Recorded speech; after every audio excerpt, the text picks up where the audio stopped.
Oh, it's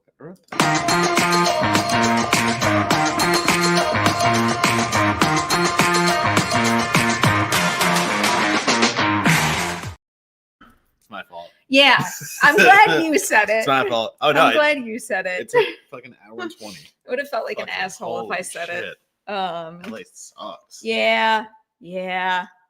I warned people, and I changed the time on YouTube at the very least. Again, it's my fault. I'm fine with it. Fucking, I had one job, and traffic was like, no. How about we don't do that?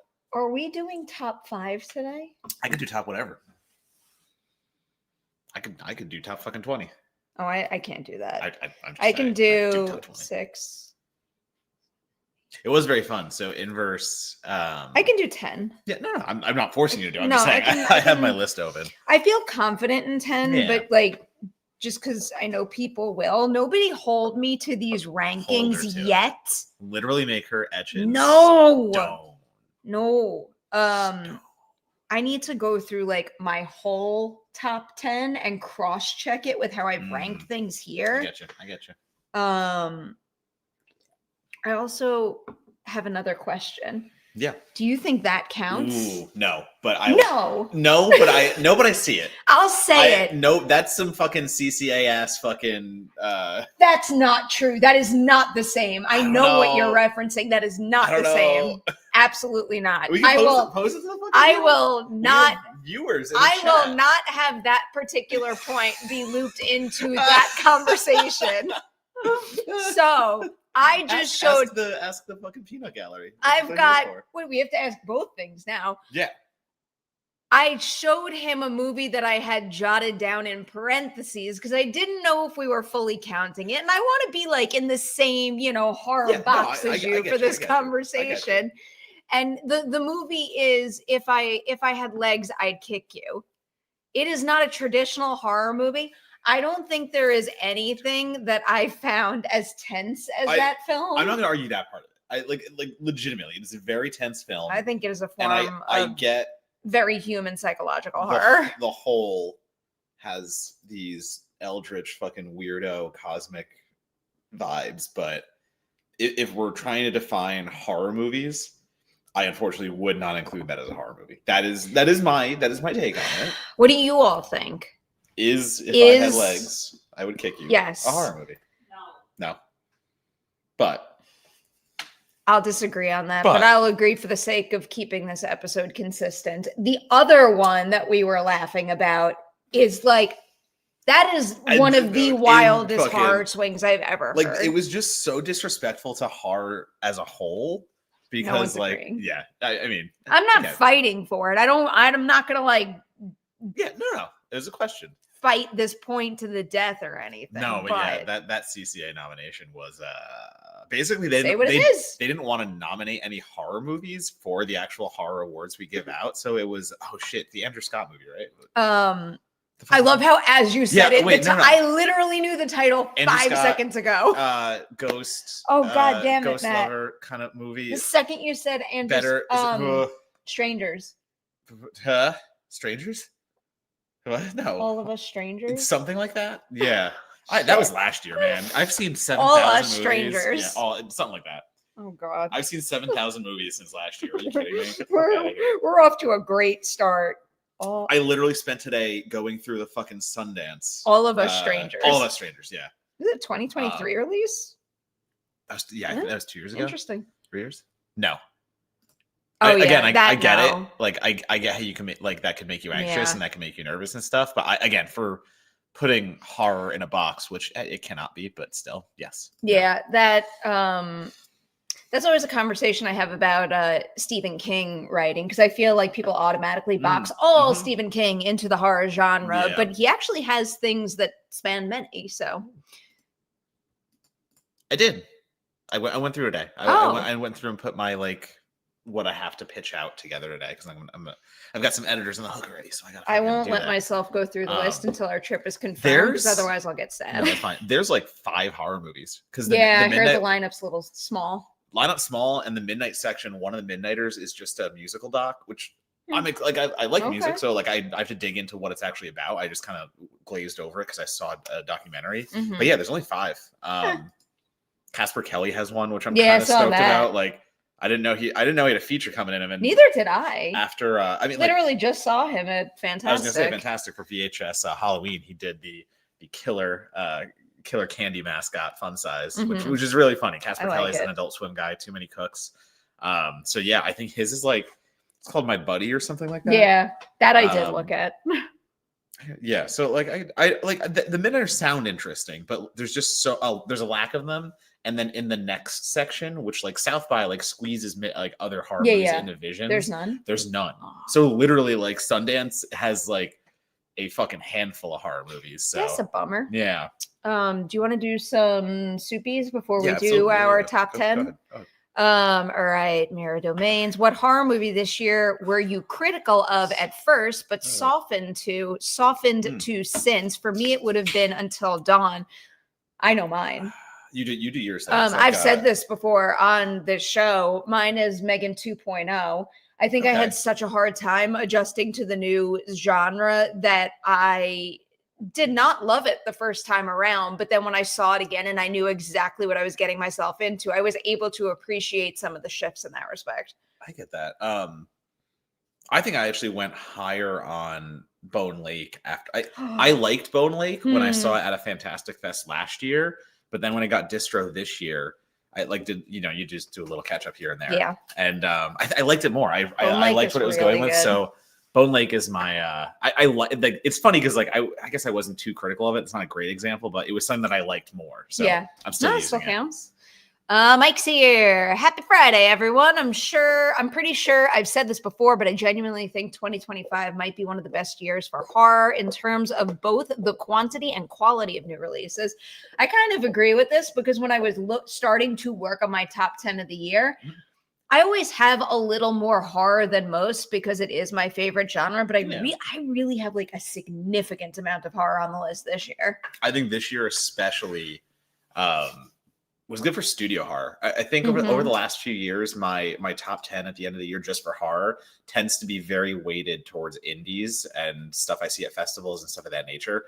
But this year, like I think it was I did a top 20 for Inverse and I was split 50-50 on studio and indie. Like the studio stuff hit hard this year. And I think that was what I was most impressed by. And like kind of the way Mike says, like quality and quantity. Like I do think that where I think the last few years have had better overall years for the general horror genre, but I think this is the most consistent across the board, if that makes sense.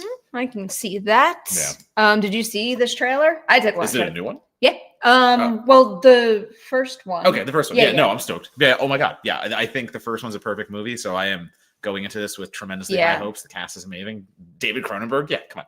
I am incredibly excited for this movie. I love this cast. I love those filmmakers. I love this concept. I cannot wait to see what they do with it next. And I think this trailer is a nice start. Yeah. We have one from Wiley. I got tickets for South by Southwest next year. Hope to meet you, Matt, this year. And Perri, are you planning to go this year?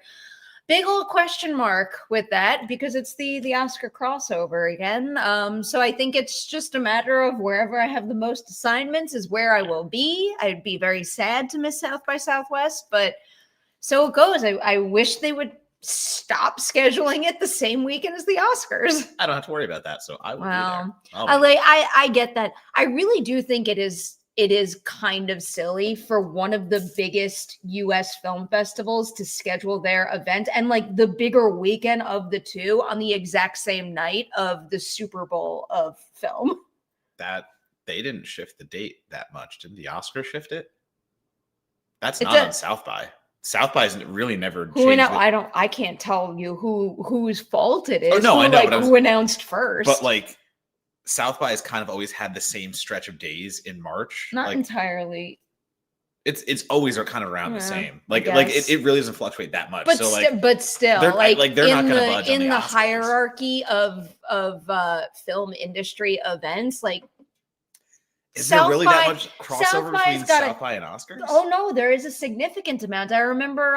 Well, a lot of people just our limited bubble, a lot of people cover both on the press side of things. So that is a challenge, but also it winds up causing a major issue for talent that needs to attend both. And it winds up running the risk of, like, especially if you're talking about independent films debuting at South by, if a big name talent can't support their film because they have to be in LA for the Oscars, that could be a big bummer for a project. Yeah, that's true. That's true. Caleb, listen, I like you, but I'm not happy to see this right now. Bye week. I got knocked out of the playoffs before Sunday by one player and one player alone. Fuck yes, I did. Oh my God. That's it. Like, there is no, I cannot come back from that. Finally showed up for the first time in his career the way that we expected him to, and he did it against you. 45 fucking points. It took him years to do that. Years to be the Kyle Pitts we thought he was. And he did it against you. I know. And the thing is, I think I joked about drafting him at the beginning. No, that's correct. Like, this was not anticipated by anyone. Kyle Pitts has never shown the true potential of where he was drafted and what he was supposed to be until that night. He is finally, like, I'm so mad. Come out, and oh my God, my TikTok is all joke like videos about, like, that feeling when you play Kyle Pitts the only time he plays like Kyle Pitts. Look at that already. Yeah, I'm already. No, he put up 40 points. I'm already down to a 12% chance of winning in the Patreon league. So I think thanks to Pitts, my time in that league has come to a close. But I'm 50-50 in the critics. Oh yeah, I have to move. T. Higgins is out, so I just have to move him. But Critics League, I could have. I've got that first round bye in Perry's league. I could have a slight chance here. I'm just happy I made the playoffs in both leagues. I had a lot of bad injuries.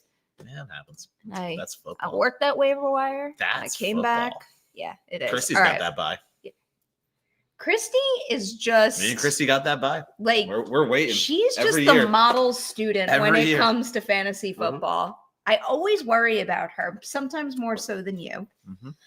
All right, let's get into our list. You want to go back and forth? I don't know. 10 and count up? 10 and up. Yeah. So we end on number 1? Yeah, sure. I don't give you a go shit. first. I mean, my 10 is Sinners. Oh, that far down. Yeah. Oh, I expected it to be higher. No, I got yelled at. Not yelled at, but like I was one of the ones that, like, when the movie came out, like, we don't yell at people for that. Of course shit. not. It's fine. No, I appreciate it. It's a great fucking movie. I just, it was a 3.5 for me out of the others.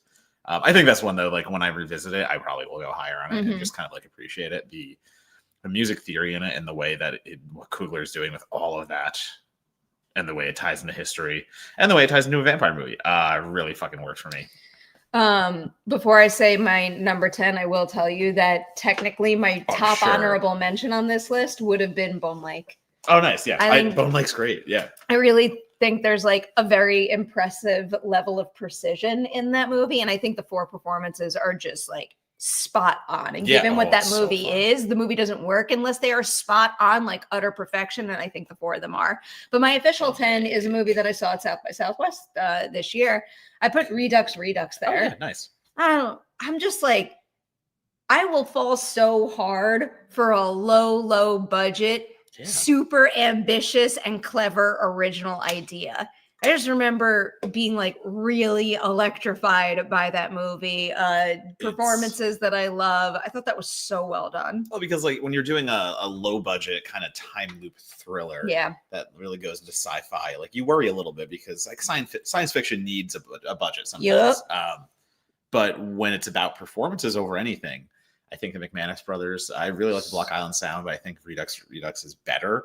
I think this is, their better film of the 2 so far. And I really enjoy the road trip nature. And I don't want to give too much away because the movie's about a mom that goes into a time loop and goes to alternate universes to kill the murderer of her daughter over and over again. That is the on the box premise. And where it goes and what it talks about grief and what it talks about vengeance and like filling the emptiness and with what you think you want and all that stuff. It's really well done. Like, it's just a well executed story about that. And it just becomes this sweet road trip comedy for a little bit. And then it goes right back to being. Did it officially get released this year? Yes, absolutely. Yeah. I'm just surprised it's not available digitally anywhere. It's got the fucking shitty ass Saban release. Wow. And like you can't watch this movie right now. It's not on Just Watch. I just checked. Yeah. Redux is not available for streaming. Wild. Yeah. The only thing you can click on here is watch similar movies. So that's a bummer, but something to look forward to when it does come out. All right, what's your 9? Dead Talent Society.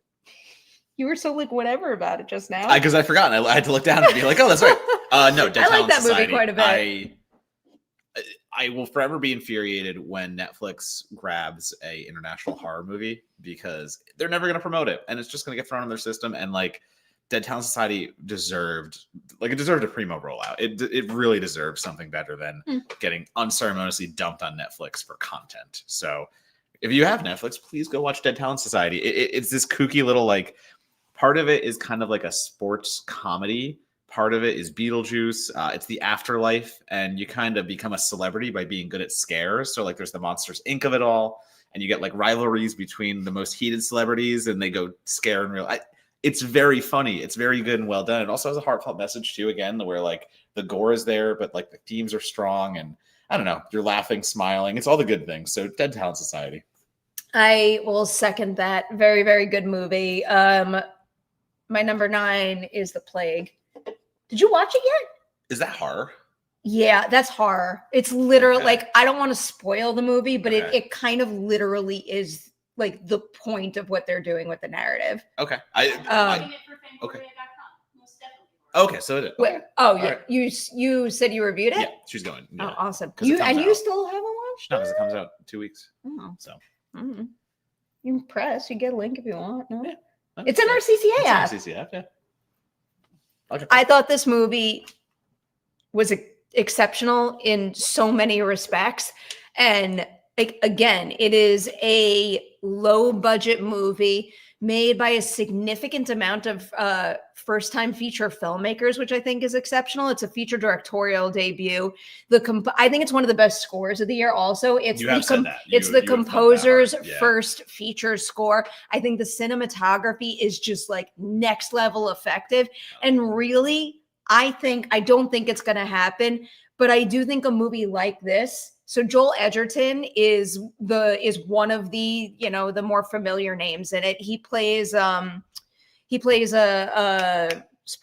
water polo coach for a bunch of kids. So he is a big part of the movie, but all of the kids, it's not their first features, but like some of them it is, and other ones are very much on the rise. But to me, that ensemble is a true find. So that is the type of thing that I really do think should be considered and probably crack the casting director nominees at the Oscars. Nice. So I don't know. I would love to see that happen, but I think the story is just wildly effective. So it's basically about these kids bullying each other, and there's one kid and they all keep clear of him because they're like, you have the plague.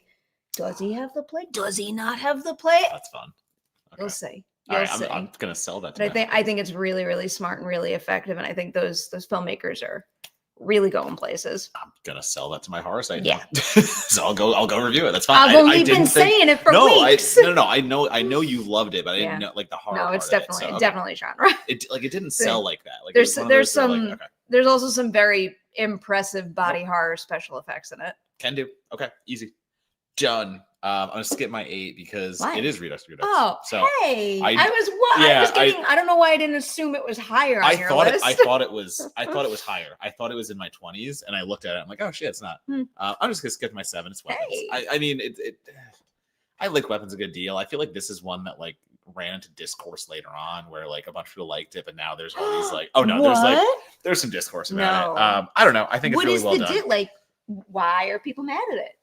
There's just a lot of questions about the way. Well, first of all, there's a whole question of the way Amy Madigan's character is styled that I'm not smart enough to get into, so I'll leave that there. And then there's also like a bunch of people against the way the storytelling is and how like I don't know, like kind of jumbled, which I disagree with 100%. I think it's really well done and it's like a Coen Brothers movie where like you're pulling together different characters and letting them go do their own thing, and like they'll eventually meet up later and it all means something. So no, Weapons. I like it. I mean, I'm going to come back to Weapons eventually, and I have points to make that, given what you just said that I'm unaware of, might dig myself a hole. But I don't know. There's no hole digging. You're fine. All right, good. It ran into the discourse, though. Okay. I'm just like, so that was your number 8? 7. Redux was 8. Sorry, so I skipped. Oh, over you and I went- skipped. Yeah, Okay, yeah. never mind. You can catch up if you need to. Okay, so my number 8 is Predator: Badlands. Hell yeah. Like, so you know what? what the fuck that's is that? another Like, one, how does that movie? No, it counts. It is a fucking monster movie. A monster movie is a horror movie. I asked if I could go put it on my inverse, and no. I don't care. I don't have to play by inverse's rules. The Predator franchise, the Alien franchise, they fall in the horror genre. I don't care. It's my list. I'm including it. Like I like it. Like I'm not like arguing with you on it. I am not nitpicking genre here. There's genre bending all over my list right now. So whatever. I am obsessed with the fact that I never in my wildest dreams. Oh, stop it, Brett. I don't know, Brett. Mike, no, we're not gonna spend this time celebrating movies by nitpicking genres. Yeah, it's fun for me. I'm also gonna no. The way you're spiraling is fun. Now I'm like cooking up ways to make you spiral, but I will not stoop to your level. Why? Predator Badlands is on my list. It deserves to be on this list. It is a phenomenal monster movie. I never in a million years thought we would get a Predator movie that is essentially a buddy adventure movie, and I think it was phenomenally well done. A buddy comedy action horror movie because there are monsters. There are monsters, and they don't bleed red blood, but they bleed synth blood. That's true. So you know what? There's blood. Synths. There's blood. Fuck off.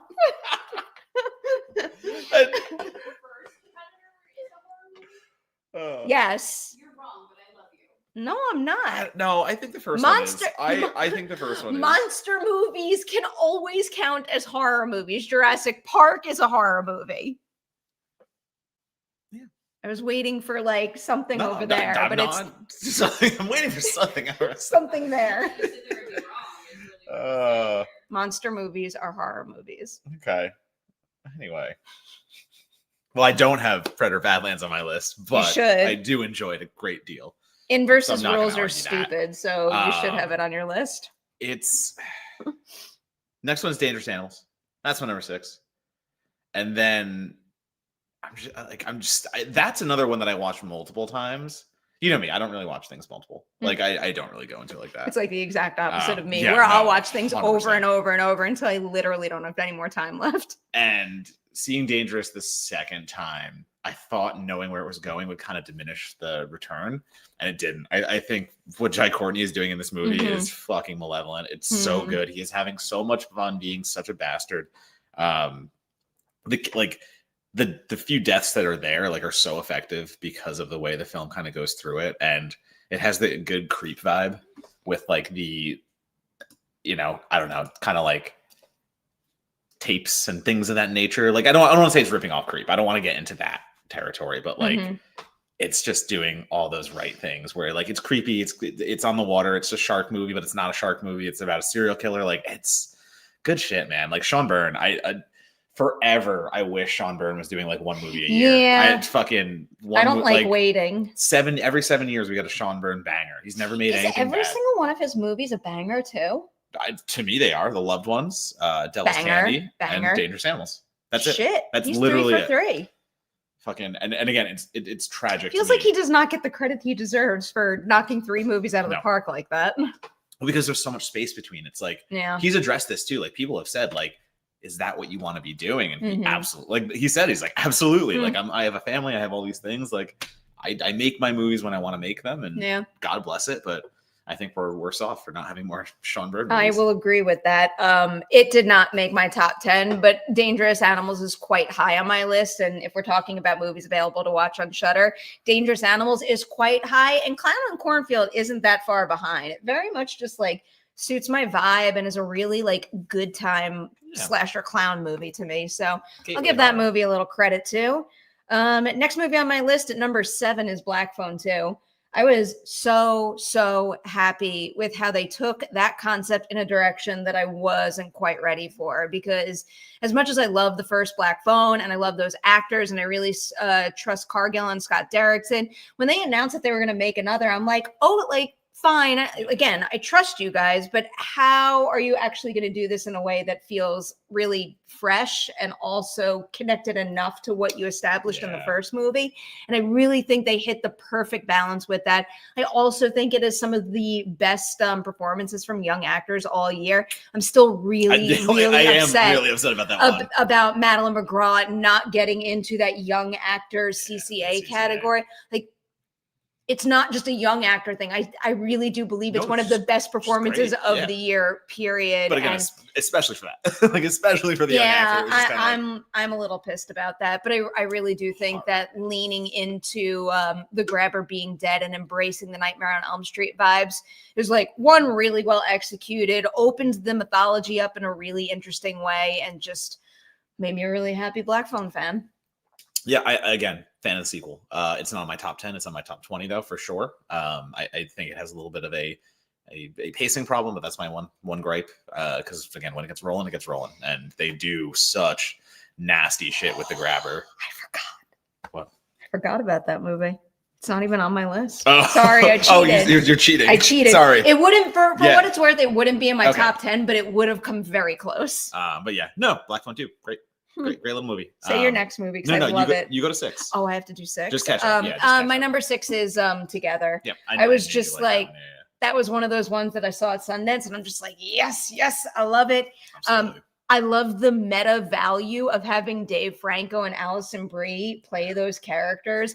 I also just think the whole idea was really well executed, and I'll give this one a little bit of a bonus because of Together and how much I loved it, I went back and looked up Shanks's past work, and I was able to discover a short that is probably one of my favorite short films of all time now in Rebooted. But not to take away from Together, I thought that movie was just like exceptionally well done. Like, what a brilliant way to explore codependent relationships, and those performances. Woo, and like phenomenal. Dave Franco and Alison Brie being the performers in there, like, it's not even just a meta kind of fun thing. Like, it legitimately helps their performances because, you know, how many times do actors have to play that they're in a relationship where Franco and Brie just get to like let it all air out, and they're pulling on like actual chemistry that they have in real life, so that it just makes it so suited for what's going on in Together. There's a lot of really memorable moments in that movie. Like in particular, I'm thinking of the hair stuff, like the initial full body fusing. But I think one of my favorite movie scenes of the entire year is I was losing my mind during the bathroom scene. So and the most wild thing about a moment like that is, like, there's no blood, there's no extreme carnage, there's no extreme like full body fusing like what we see later on in the movie, and it's like the closest quarters imaginable. That's difficult circumstances to make such a jaw-dropping scene with, but holy shit, I was losing my mind. Hate it. So hate good. it. So it's good. great. It's a great scene. It's so good. But as a guy watching that, hate it. I understand that. Hate it. I understand. So the one that Perri spied on the next on my list, so I guess my number 5 coming in is the rule of Jenny Penn. And underrated. Underrated and underseen. No one saw it. No one saw it. No one talked about it. I skipped it at Fantastic Fest when it played. I underrated it myself at Fantastic Fest because I was like, that doesn't sound like something that like really hits me. So like I'll wait for it to hit Shudder. And I did. And I waited for it to hit Shudder, and I was like, wow, I fucking am so mad I missed this at Fantastic Fest. It's so mean in the right ways, and it's a nursing home horror movie basically. It's John Lithgow versus Jeffrey Rush, and it's John Lithgow is basically like the tyrant of the nursing home, and he keeps everyone under a state of duress, and he has this puppet Jenny Penn, and he'll just fuck with people at night, and so like everyone kind of bows to him. So Jeffrey Rush goes in for a stroke, and he's trying to recover, but he's the only one like fighting back against John Lithgow. So you get this rivalry going where, you know, Jeffrey Rush is still dealing with the physical, you know, symptoms of having a stroke and all that stuff. So he's like wheelchair bound, and he has memory lapses. And I think the way the movie deals with all of that while also being a fucking just frightening thriller. And then like as the film goes, it gets more delirious because it's from Jeffrey Rush's perspective. So that is, you know, unfortunately what's happening when your body's deteriorating. So you start to be a little delirious yourself, and that is where the movie goes. It's good. Rule of So Jenny well Penn, done. it's good. Talking about like rather simple scenes in like big out there horror movies that are really effective. One of the scenes in that movie that like really bothered me at the time and I still think about is the kicking under the table scene. Oh, the kick on the table. Yes. Ooh, Yeah. That is like it's little Mike. It's a movie like about truly horrific. It's a movie about microaggressions for so long until they boil over and become like actual. Yeah. It's a violent, fucking crazy movie. I really Rule love of Jenny that Penn, movie. It's good. Are we up to my number 5 now? Yeah. This is where I have Long Walk. You might have it higher on the list. I have a higher, but yeah, no, we both have it. Just what a great year for Stephen King adaptations, particularly 2 of my favorites. The Long Walk is one of my favorite books, and then not for this conversation, but The Life of Chuck is one of my favorite of his short stories. But this was just so well adapted, so well cast. Here's another one where like I really wish the Academy was a little more open-minded and would consider this for the casting award, because again, like this is another example of a time where you got to have pitch perfect casting, because it is so vital to the story that all of the walkers are memorable, and holy shit. And then you have someone like Judy Greer who's cast in like a teeny tiny role and makes the most of, what is it, like 3 minutes of screen time? Literally thing, yeah. Jeez, so good. And the way that the themes of this story are just echoing out into our real world right now. I found this to be deeply upsetting, super thrilling and engaging, and just... I mean, it's crazy, that like King wrote this as a Vietnam allegory, and then, it fits right in today's world, like, just a tweak a little bit. And a lot of the stuff he's written over the course of his career is still very applicable, sadly. History repeating itself. What are you talking about? No, I really... So good. As Perri said, this will be higher on my list, so I'll say it when I get to it, but I love The Long Walk, and it's just one of those like slow marches towards dread, but it never loses the tension. It never loses the suspense. David Johnson and Cooper are just they're just doing tremendous shit. But again, David Johnson runs away with the movie for me. This is his showcase. The way that he tries to hold on to hope and humanity throughout this entire movie of kids getting shot over and over again. Fuck. Yeah. I kind of agree with this too. Listen, supporting actors are how you make the most of it. I'm not gonna argue that. Yeah. Your number 4?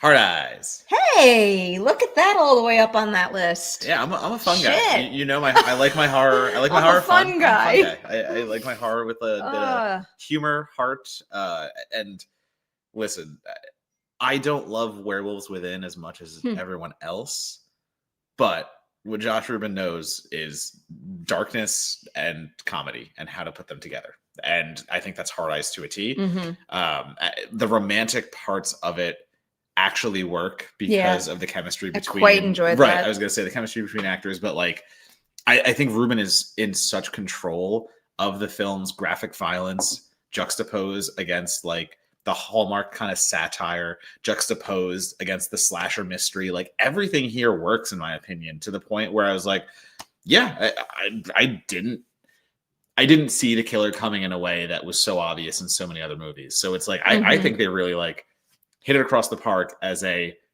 Valentine's Day themed slasher rom-com horror movie. I really enjoyed this one. Good shit. Clearly not in my top 10, but it was fairly high up in my overall year rankings. I thought it was so well done. My number 4 is another movie that I suspect is on your list. This is where I have The Ugly Stepsister.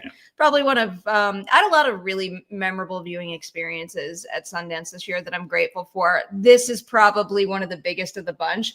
I will never forget. And it's not because like I didn't want to watch it or I was like brushing it off or anything, but I had just so much stuff on my plate already that I'm like, listen, like I can't take on another film. And finally, someone was like hardcore on me, pushing me to watch it. And I did.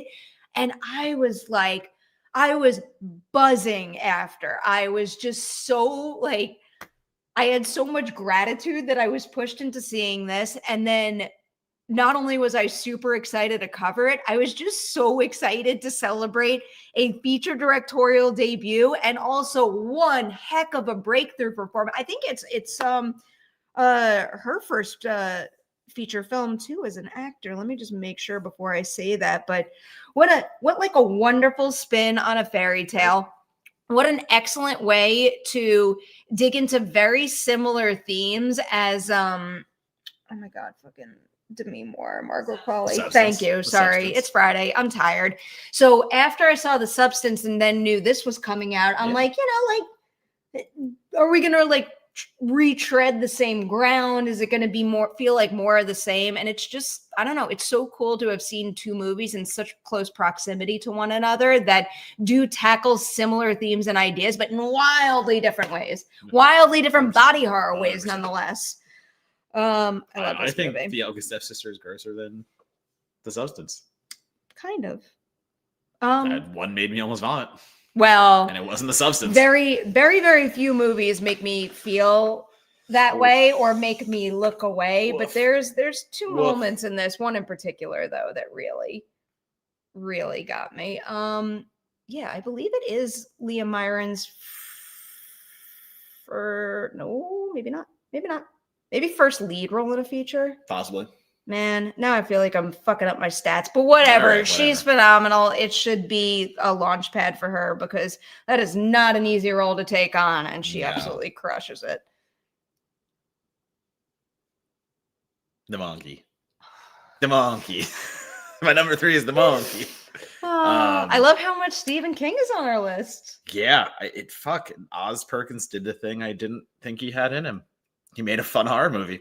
Like I was so flabbergasted watching The Monkey after being, I don't want to say I'm an Oz Perkins hater, but it's just not my style of filmmaking. The way that he does broody, the way that he does slow burn, I don't vibe with. And The Monkey is the first thing he made that I was like, oh, this is my shit. This is it. I think the story's a little lax. I think it's doing a lot of work to bolster a short story into a feature-length film. But for the amount of bleakness and dark humor that gets worked into a movie about pure death and mortality and just so much gallows humor, I was along for the ride because he gets the right tone somehow of the graphic stuff is in your face. The deaths are kind of like Final Destination-y and having fun while also being impactful. And yet the story ends and like there's meaning to it all. And like there's just meaning to like all the mortality that you want to talk about and the way he gets into the weeds on the existential stuff. So I think this is the best Oz Perkins version for me because he gets to have his doom and gloom, but also make a midnighter out of it. So I was here, but yeah. Yeah, not in my top 10. Still pretty high up on my overall rankings for the year. I quite like The Monkey, and I really like how he upholds what I love about the book, but makes it Oz Perkins style. I think the cast is great. Excellent choice. My number 3 is where I have Sinners. Yeah, that's most other people. I fucking love this movie. I just love this movie. I love so much about it. I love the score. I love the original music. I think it's next level cinematography. Again, more pitch perfect casting. This is another one that I'm really behind for that casting award too, because it's one of those situations. Again, it's quite similar to The Long Walk. You have to care about every single person in that building. They all have to be memorable. You have to have some sort of attachment to all of them in order for this concept to work. And I think they very much achieve that. You also have Miles Caton, who's like an ultimate find for a film like this. I think it's just so well done. It's got one of my favorite scenes of the entire year with that one scene with the music kind of through the ages. God, yeah, that scene of the year. I mean, that's just... It was so incredible. It like melted my brain. Like I needed a couple minutes in the movie to like recover from what I had just witnessed. I am like still over the moon about this movie, and I'll bring this point up with one more movie on my list, but just as a horror lover and someone who loves original horror, like what a cool thing to see a movie have such a significant ripple effect that it kind of gets absorbed in like just overall pop culture. Because I really love and still love, because it still happens, scrolling through my TikTok and seeing people dress up as these characters and like do those songs and dances. I just, man, that's the kind of movie that like fills my horror loving heart in a really special way. Sinners, yay. I mean, my 2 is Long Walk. That's where it is. So I don't need to rehash that. So I know what your one is. Yeah, straight up. I mean, like that, like literally, it's Long Walk fucking riffs, but it's not as good as The Ugly Stepsister, and that's my number 1. I get it. Looking at a movie from a feature. Like, it's all that what you said, a feature debut director, and how does someone know how to do all of that so fast? She is so in command of the entire movie. The whimsy of it works, the fucking outright horror of it works, the body horror of it works, even though it's not like what you would think of a Brian using that kind of body horror, like the 80s body horror. It is just how people used to do plastic surgery. Like that's the horror of it. Yeah, man, the fucking last scene almost made me vomit. Yeah, there's so much going for this movie. You know what else I find really refreshing about The Ugly Stepsister? Like, we're constantly talking about things like, you know, the Disney live action remakes, and there's all these companies that are taking, you know, fairy tale type things that were put into the public domain, and they're making, you know, not so great movies with them. Dog shit. This movie is an absolutely genius spin on the Cinderella story. Like, what a brilliant idea to explore those kinds of issues by completely turning that narrative on its head. I truly think it's genius. Yeah. It's just the original story. But like they put a spin on it. Kind of. But it's just the original story. It's the Grimm brothers story. Well, yes. But I mean like the more like the popular version that everybody is well aware of. Number 2. Oh, my number 2 is Weapons. I've watched, I think I've rewatched this one more recently than most on my list, and I watched it a lot this year since release, and every time I watch it I'm like this is so fucking smart. I think it's so smart for so many reasons, and like one of my favorite things that I think I wind up loving more and more about it every time I watch it is that Zach Kreger is the type of director and writer that just really trusts his audience. He doesn't spell out so many things. He doesn't bog the narrative down with like, this is what I mean by doing that. And I really appreciate like the room to breathe and think for myself. I think it really makes it a much more fulfilling experience. This is another one, because I said this with Sinners, where I think it's just really the coolest thing to see the masses rally around a movie.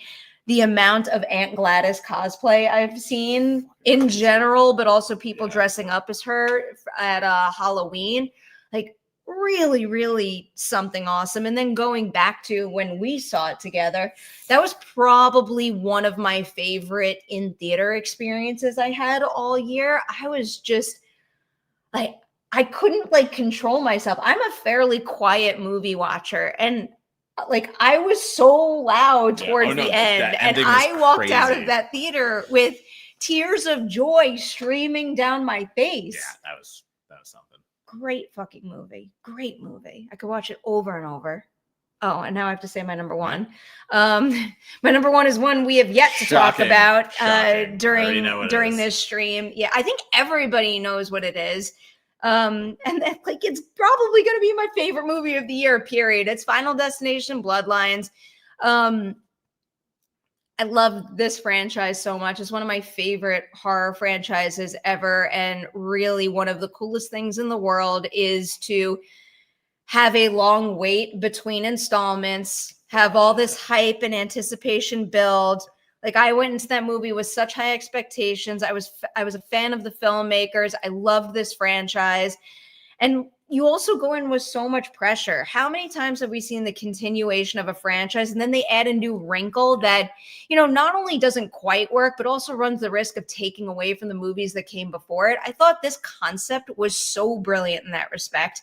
It adds a new layer to Death's design that made a whole lot of sense, was really smart, but also like didn't muddy the waters of what came before it. It just builds on this whole concept.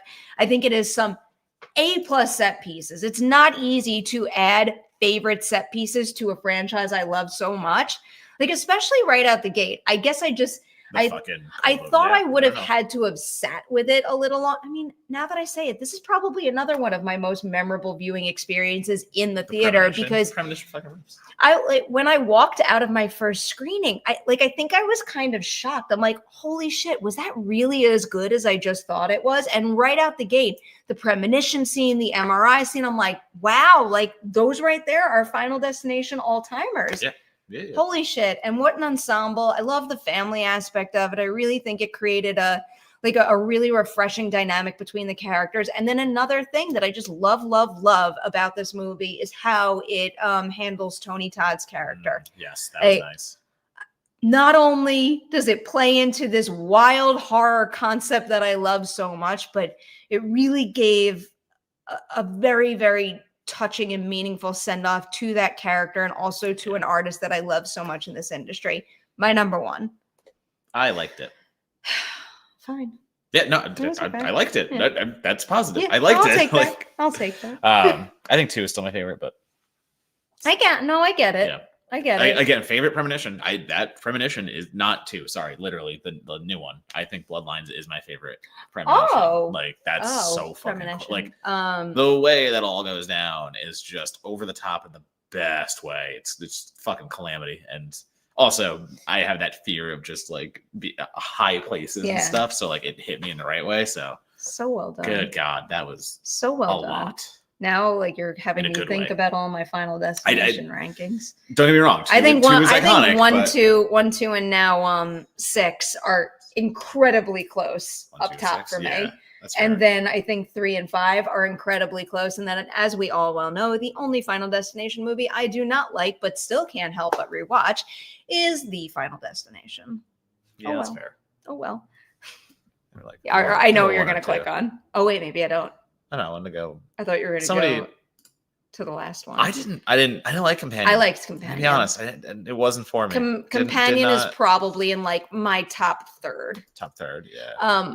I made a whole list of everything I had seen, and I'm shocked by how few of them I gave or would have given negative reviews to. Very, very few. Of the whole year? Yeah. Okay. Yeah. I give a lot of negative reviews. Well, I'm reviewing more than you. You watch and review. I was gonna say I review more because like that's what my spreadsheet is that I'm looking at right now. Oh, I didn't copy my. Yeah. Also, liked 28 Years Later. Did not strike me in a top 10, top 20 way. Even that's quite close to my top 10. I think it's a messy positive review for me. Yeah.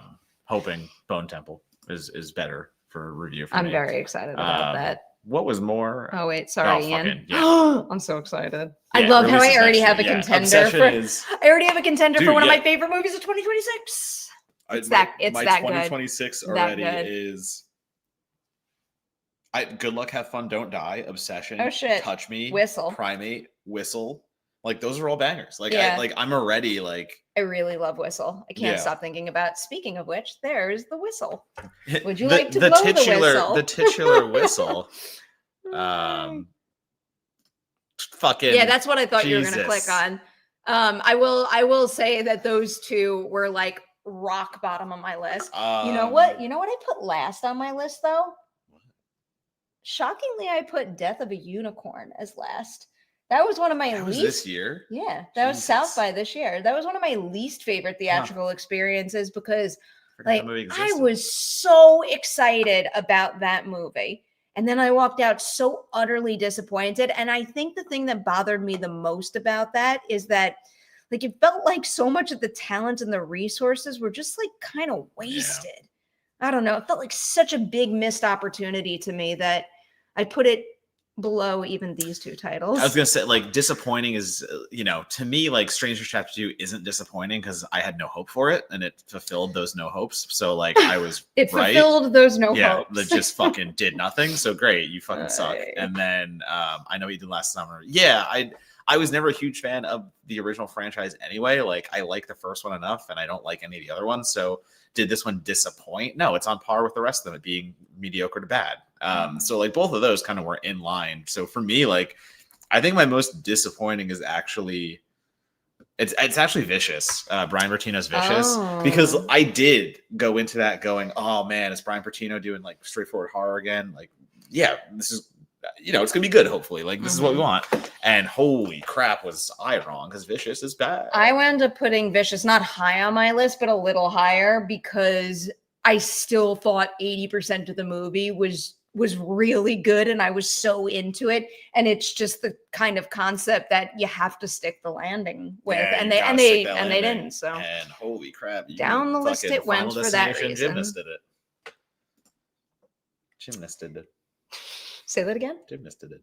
Am I crazy? But I actually think Friendship almost qualifies as a horror movie. If we're talking about like awkwardness as horror, like 100%. Like that is one of those. You watch it and you're just like, I hate this. I do think that kind of stuff can qualify. Oh, that's funny. Hey Perri, thoughts on the Supergirl? Oh fuck, I don't watch it. Also, have you seen 28 Years Bone Temple? I love part 1. My favorite film of 2025, aside from Superman. I didn't get to see it, but I saw some reactions. A lot seemed very, very positive. I have to watch the Supergirl teaser. I watched like the tiniest clip from it on TikTok earlier, but I haven't watched the full thing. But even like that little snippet that I saw, I like it. I really like her in that role. Something about like her vibe and how she's carrying herself, I think is just a lot of fun. So I'm looking forward to it. Okay.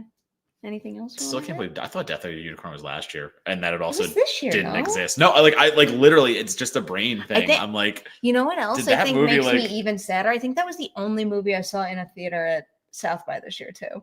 God. Yeah.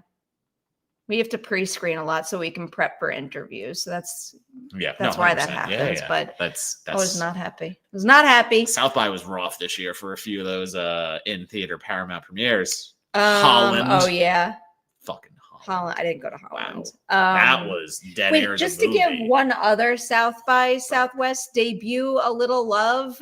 It was pretty high on my list. Clearly didn't make my top 10, but I also highly recommend checking out The Surrender on Shudder. I thought it was I was about to call it a two-hander. I guess it is primarily a two-hander, but there's also someone else involved that I think really, kind of two people involved that I think really do need a lot of credit. But that was another movie where like, I just thought the idea of exploring the parent-child relationship and grief via this kind of horror concept was a really, really smart way to do it. We haven't even talked about Bring Her Back. I think we're both on the same wavelength with that one, though. I think it has some tremendous scene work going on there, and I think some of the performers really go for it. Mm-hmm. But I like Talk to Me Enough, and Bring Her Back is just one of those ideas that is not fully realized. I think maybe let's put it that way. Tremendous dread, tremendous little pops of horror here and there, but the overall story for me never came together, and that was my issue. Yeah, I liked it. I didn't love it. Yeah, clearly, same. I also liked Talk to Me. The Talk to Me hand lives with the Talk whistle. To Me still better for me in that ranking. All right. Of the boys. Din time. Yeah. What would you like to promote? Fucking just me. This. Go. Donato Bomb. DONATO. BOMB.